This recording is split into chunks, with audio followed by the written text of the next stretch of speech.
Je vous salue Marie, pleine de grâce. Le Seigneur est avec vous. Vous êtes bénie entre toutes les femmes, et Jésus, le fruit de vos entrailles, est béni. Sainte Marie, Mère de Dieu, priez pour nous pauvres pécheurs, maintenant et à l'heure de notre mort. Alléluia.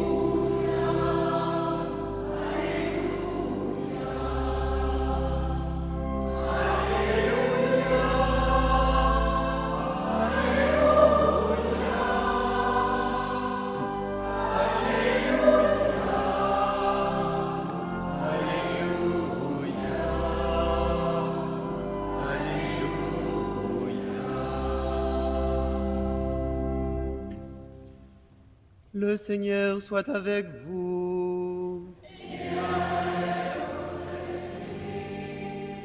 Évangile de Jésus-Christ selon saint Luc.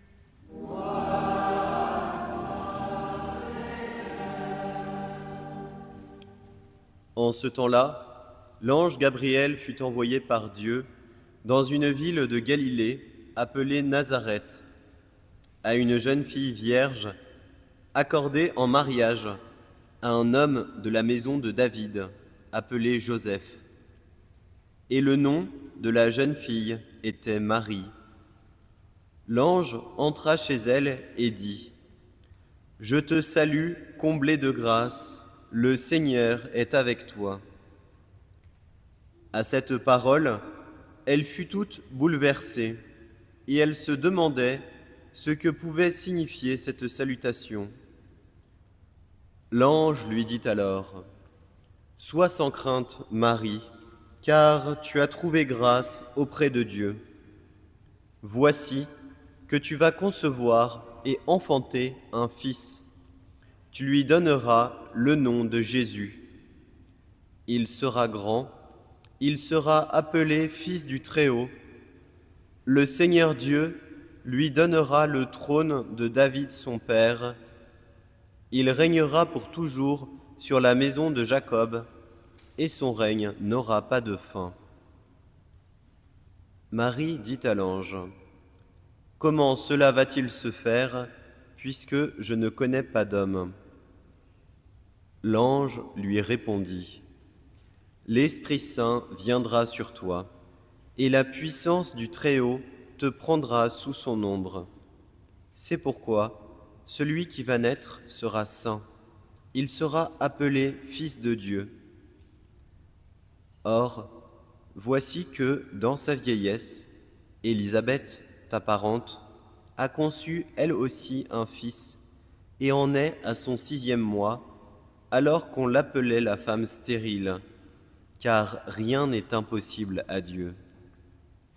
Marie dit alors : « Voici la servante du Seigneur, que tout m'advienne selon ta parole. » Alors, l'ange la quitta. Acclamons la parole de Dieu. Louange à toi, Seigneur Jésus.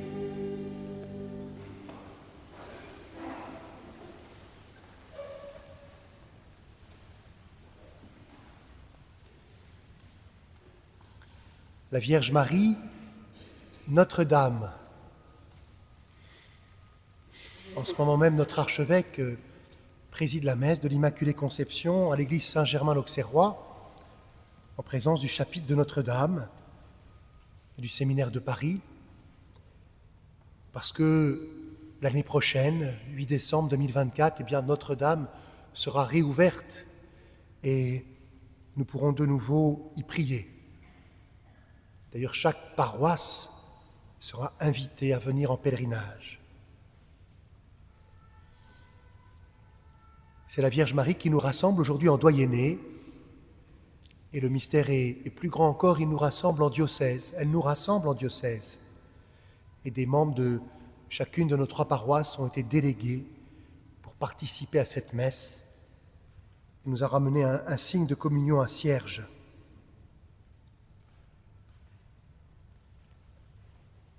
Nous fêtons aujourd'hui l'Immaculée Conception de la Vierge Marie. Alors comme nous sommes légèrement en retard, Je suis désolé, Père Stanislas, j'avais dit qu'on serait à l'heure, mais je suis toujours en retard. Mais un petit peu moins que 15 minutes, c'est le quart d'heure angevin. Ouf. Je vais être beaucoup moins long que d'habitude. Ça, c'est pas sûr, mais bon. Les promesses, si vous me croyez, tant mieux pour vous. Qui donc t'a dit que tu étais nu? Voilà une question que Dieu pose à l'homme.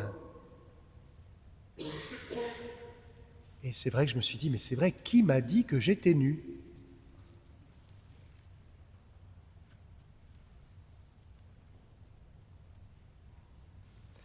Si Dieu pose cette question, c'est qu'il semblerait que ce ne soit pas Dieu qui a dit à l'homme qu'il était nu.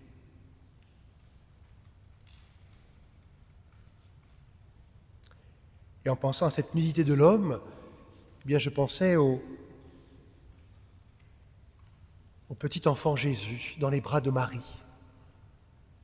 Oui, il est nu, mais Marie le regarde avec amour, avec tendresse.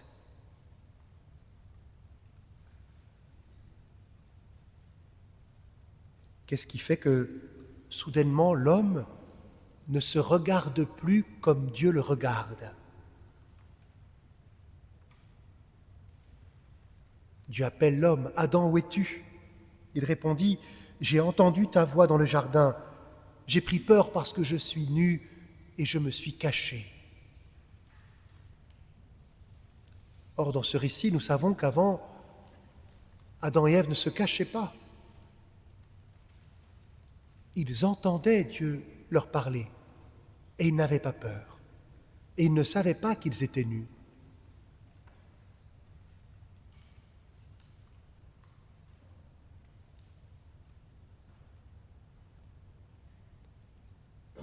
Et nous découvrons dans ce récit que par derrière ce regard, il n'y a non pas le serpent, l'animal des champs, mais celui qu'il représente, le Satan, le tentateur. Il y a donc une voix qui me dit que je suis nu. C'est vrai que ce soir, je porte une belle chasuble en l'honneur de la Vierge Marie, mais quand je prie seul dans mon cœur, je n'ai plus de chasuble. Et je suis nu devant Dieu. Et pourtant, la Vierge Marie et son Fils sont venus nous redire qui nous sommes réellement devant Dieu. Comme nous le dit si bien saint Paul, « Béni soit Dieu le Père de notre Seigneur Jésus-Christ, il nous a choisis dans le Christ, avant la fondation du monde, pour que nous soyons saints, immaculés devant lui dans l'amour. » Il nous a prédestinés à être pour lui des fils adoptifs par Jésus le Christ. Alors je me suis demandé, mais qui m'a donc déjà dit que j'étais fils de Dieu? C'est pas moi qui l'ai inventé.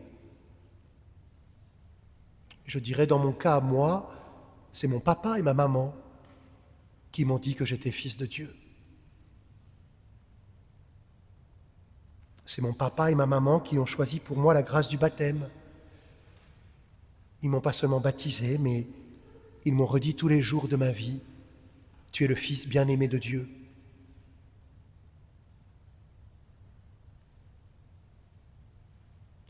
Et donc je découvre en moi, toujours été une surprise, le tentateur qui me dit « Tu es nu, tu ne vaux rien. » Et mes parents, l'Église qui m'a transmis la foi et la vie, qui me dit « Tu es fils, tu es fille de Dieu. » Il y a donc un combat spirituel. Et ce combat spirituel, Marie, la Vierge Marie, l'a vécu à sa manière. Nous ne savons pas bien comment, elle seule le sait. Mais la voix qu'elle entend n'est pas une voix qui lui dit « tu es nu », mais une voix qui lui dit « je te salue, comblé de grâce, le Seigneur est avec toi ».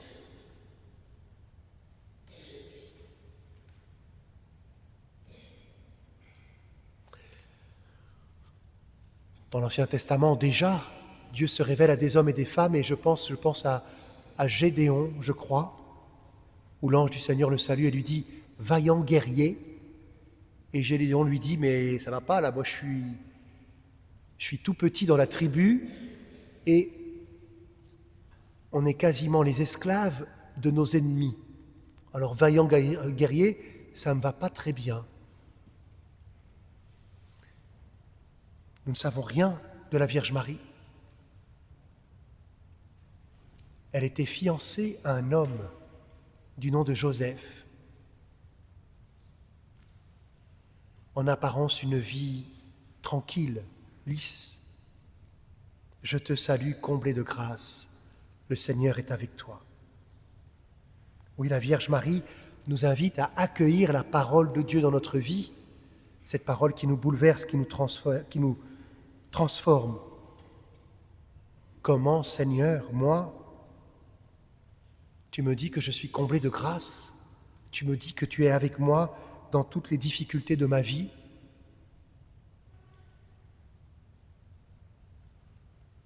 Alors Marie, elle accueille cette parole.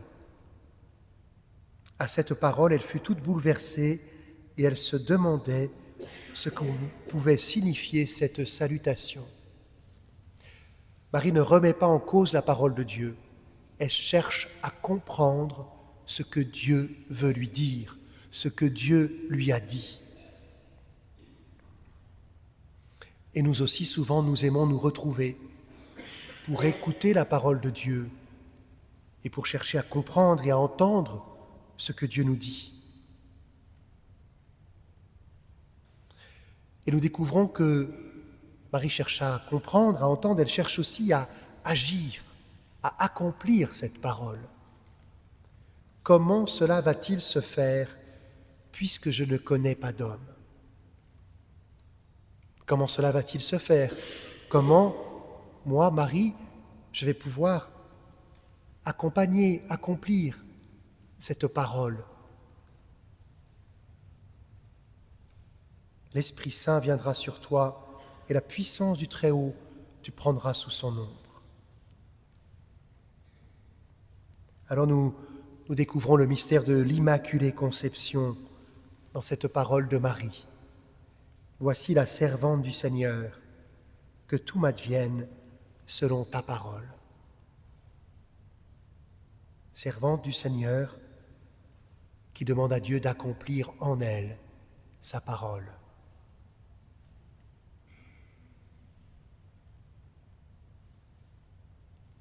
Seigneur, frères et sœurs, en ce temps de l'Avent, eh bien, entendons l'appel de Dieu et entendons aussi l'appel de Jean-Baptiste à nous convertir pour accueillir cette bonne nouvelle que nous sommes fils et filles de Dieu. Il nous faut aussi rejeter ce qui détruit en nous cette image. Il nous faut aussi repousser ce qui nous fait croire que nous sommes nus, que nous ne valons rien.